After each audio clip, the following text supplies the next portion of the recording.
Corpus, tatlong sprinter na. Nakabantay niya dito ngayon sa likuran. John Paul Morales, Ian Camingo at Aidan James Mendoza ng Team Copper Gold. Hindi lang pwedeng pakawalan talaga si Corpus ngayon. Grabe yung pinakita ngayon sa taon ng 2024 ni Mervin Corpus ng Team Excellent Dodgers. Dumikit at nandito pa si George O'Connor. Navarra, pinasabog na dito sa ahon. Tugawin, sinubukang umagwat pero si Navarra ay pinasabog at pinapakalas na sila dito sa ahon. Binuka ni Navarra, si Aidan nasa harapan. Meron tayong mga breakaway pero ito ay naghahabol sila rito ngayon. Corpus nandito na sa harapan ngayon. Hinatak niya na dito ng 31 kbs. Inabot na nga sila dyan. Sila nga Steve Hora at si Ian Camingo. Corpus, napakatulan na yung hatak na sprinter versus climber tayo. Sino kayang mananaig dyan? Sa kanila ngayon, medyo binabagalan pa kanina si Corpus. Sa hatak ni Aidan, kaya ito ay hinatak ngayon ni Corpus. Tugawin, sinubukan niyang umagwat rin pero talagang inabot rin siya at Navarra nakadikit dito sa hatak ni Corpus ngayon. Sino kaya ang unang bibitaw dyan sa kanila? Isang sprinter, si Corpus, pero naging climber naman ngayon sa araw at si Navarra isang climber. Kakayanin kaya niya ang hatak dito ng isang sprinter. Nakadikit, gulong to gulong talaga yung mga kapitan nila rito. Si Aidan nakadikit rin. Uran sa Patrick at Mark Ryan Lago, si Corpus. Napakatuloy na yung hatak, 31 kbs, pero si Navarra dito ay tinitiis siya dito. Corpus, umagwat na dito. Nakakawala na si Corpus dito. Si Aidan humahabol rin. Dito sa likuran, nakaagwat na si Corpus. Si Aidan humahabol at Uranza pinipilit pang humabol dito kay Corpus na para umatras.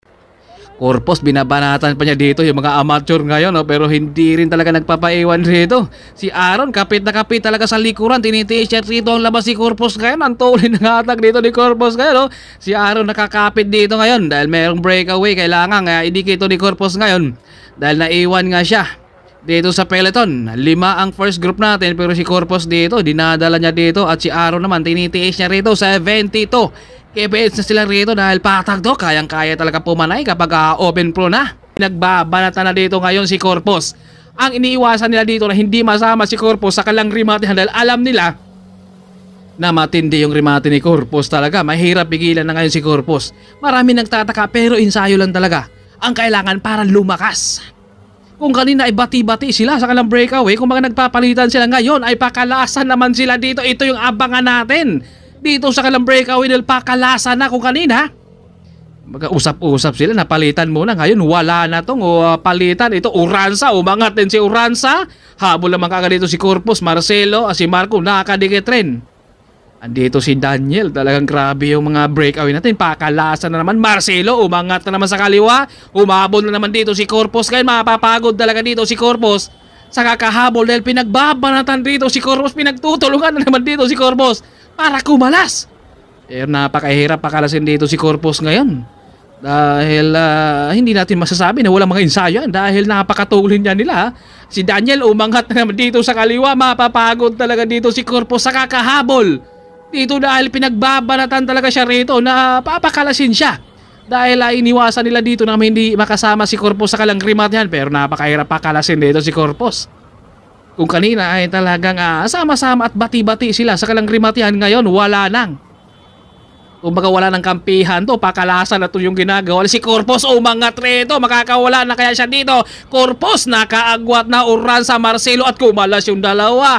Si Marco at si Daniel, eto na, nakaagwat na si Corpus. Marcelo pinipilit pang humabol. Uranza rito, naku, napapailing si Uranza dito, Marcelo. Tinitiis niya dito para dikitan dito si Corpus dahil umagwat na. Kung kanina si Corpus ay pinapakalas, ngayon naku na kumalas yung mga nagpapakalas. Solo breakaway, 60 dito yung sagad ni Corpus. Oh, grabe yung banat ni Corpus kanina kaya ito ay nakawala siya kay Marcelo at Uranza at ngayon kakayanin na kaya niyang mamimaintain niya ng finish line dahil napakatuloy na yung sagad dito ni Corpus ngayon. Sumagad siya kanina ng 60 kbs at ngayon ay 47 naman yung kanyang minor. Pero hindi pa tapos ang laban dahil meron pang last lap. Pagbalik nito, ito yung ating second group. Magandang abangan to sa rematehan. Rematch na naman to ni Corpus, Uranza, Marcelo at wala dito si Steve Hora. Yun ang aabangan natin kung kailan talaga sila magtapat dito ni Corpus ngayon. Dahil syempre, kumbaga todo ensayo rin siguro si Steve Hora dito dahil nakita niya yung mga galawan ni Corpus ngayon. Nakakaiba rin talaga kung mga lahat naman to sila ay may mga ensayo pero syempre meron talagang sabi nga nila ay panahon mo. Kapag panahon mo ay panahon mo talaga. Grabe yung mga giling nila dito. Sagad-sagaran yung cambio dito ni Corpus Kaya pala nakakawala siya kana. Grabe yung tuloy niya kanina. 60 yung angat niya. Kaya yung dalawa napapabitaw. Sacrifice na dito si Daniel ngayon para sa kanyang kakampi. Lumingon si Corpus sa likuran. Dalawa nandito sa likuran. Corpus, Marcelo, Uranza nandito. Nag-angata yung dalawa dito. Muntikan pa sila dito. Umagwat na dito si Marcelo. Humahabol yung dalawa rito. Napakatuloy na yung kalangrimat yan. Corpus humahabol. Umagwat na si Marcelo. Tapatan sila dito. Corpus versus Marcelo. Umagwat na si Marcelo. Humahabol dito si Corpus. 66. Kibisan dito si Corpus. Nakaagwat siya kay Marcelo rito. Salot naman doon si Corpus. Grabe yung nag-angatan yung nandito sa likuran ni Corpus. Sa kaliwa naman si Marcelo. Sa kanan naman dito si Uranza. Kaya ito si Corpus rito ay nakabantay na dito. Pero muntikan pa sila rito. Medyo napa-sidestep pa dito ng konti si Corpus. Umagwat na dyan si Marcelo. Pero grabe yung panghabol dito ni Corpus at Uranza. Talagang pinipilit nilang habulin dito. Ito si Marcelo, ito wala nang tutukan yan. Talagang patiisan yan sila rito dahil mga drogin na rin yan dahil kanina pa yan sila pakalasan. Tapatan ito si Corpus at saka si Marcelo sa kalangrimat yan. Uranza, pinipilit pa niyang humabol rito at umagwat na yan si Marcelo pero grabe yung pantes dito ni Corpus. Talagang pinipilit niya ditong makakalamang at makakausad. Grabe yung kalangrimat yan na mahaba pa yan, no? Malayo pa yung kalangrimat yan pero grabe si Corpus. Talagang nakaagwat siya dito kay Marcelo. Salute naman tayo dyan pare. Grabe ang lakas. Kaya dito si Corpus. Nasa halikuran din at umagwat na kayo si Joseph Bura. Corpus ang tuloy ng habol na dito. 75 km dito si Corpus. Tapatan sila sa ribatan. Umagwat na si Joseph Bura. First time manalo ni Josie Bura sa taon ng 2024. Ikit dito si Corpus, kumounter dito ngayon. Sumukli din si Ian at Morales dito. Hindi rin siya magpapaiwan. Tugawin. At Ronald kita humabol rin. Nagkakabanatan na naman dito yung mga sprinter. Nandito na sa harap. Ang gandang laban kapag naitutuloy ito ngayon. Si Corpus umagwat dito. Ang tuloy ng habol ni John Paul dito dahil hindi niya pwedeng paagwatin pa, kailangan dikitan niya kaagad. Kaya ito napabitaw rito si Ian sa hatak ni John Paul. 60 kph na yung hatak rito ni John Paul para si Corpus ay madikitan niya kaagad. Kumbaga hindi na hinayaan dito ni John Paul na umagwat pa ng tuloy-tuloy si Corpus dahil alam niya na kapag makaagwat na si Corpus mahirapan siya kaya ito ay dinikitan niya kaagad at apat na sprinter ang nandito sa ating breakaway. Corpus, Morales, Tugawin at saka Ronald kita ng team Go for Gold. Napakalakas na yan talaga Corpus. So mga dito sa kanan pinilit dito ni Corpus na lumabas siya dito dahil alam niya na nandito si John Paul. Kailangan niyang pakalasin muna rito na pero mahirap pakalasin ang mga veterano. Si Ian hinatak ni Ian John Paul pero hindi nakayanan yung hatak rito ni Ian kaya si John Paul lumabas. Tugawin, pinutol niya muna dito para hindi na dumikit rito si Ronald kita. Pinipil siya ng hinatak dito ni Marco.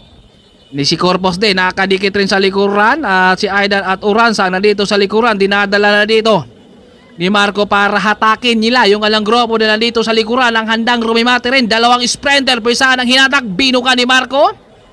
Corpus nasa harapan, bumungad na naman dito si Uranza. Nagkagitgitan pa sila rito, nagkasikuhan sila dito sa may gidli. Naipit na dito at naiwan na dito si Corpus. Aidan, umagwat na dito si Aidan. Si Corpus humahabol, makakaagwat pa kaya dito si Aidan dahil dito na si Corpus humahabol dito sa likuran at biglang pumatay. Nagkaipitan pa sila dito boy. Uranza na iwan at Corpus ginamitan ng braso dito si Aidan para makakawala ang lakas nung kanilang rimat yan.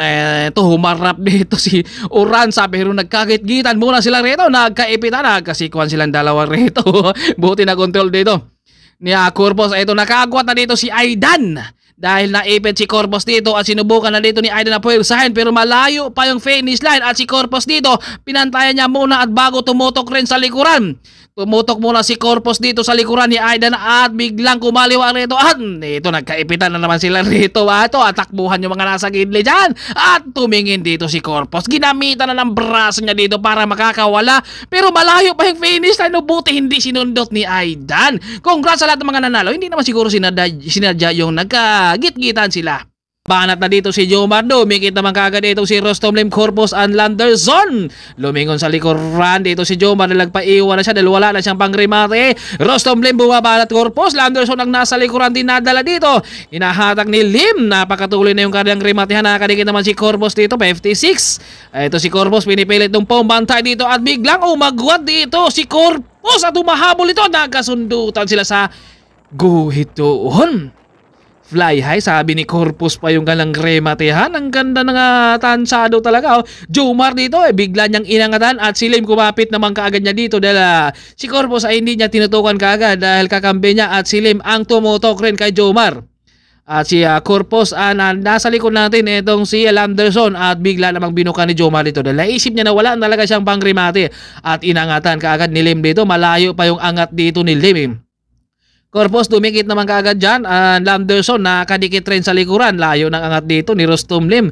Grabe yung kalang remat yan. 65 kps yung kalang remat yan. Pinipilit na ditong pero sa ni Lim. Pero grabe yung dikit naman ni Corpus at unti-unting pumapantay rin dito sa kanan natin si Corpus. Talaga pinipilit dito ni Lim na pwersay na sana pero nakatansya na dito si Corpus at Landerson.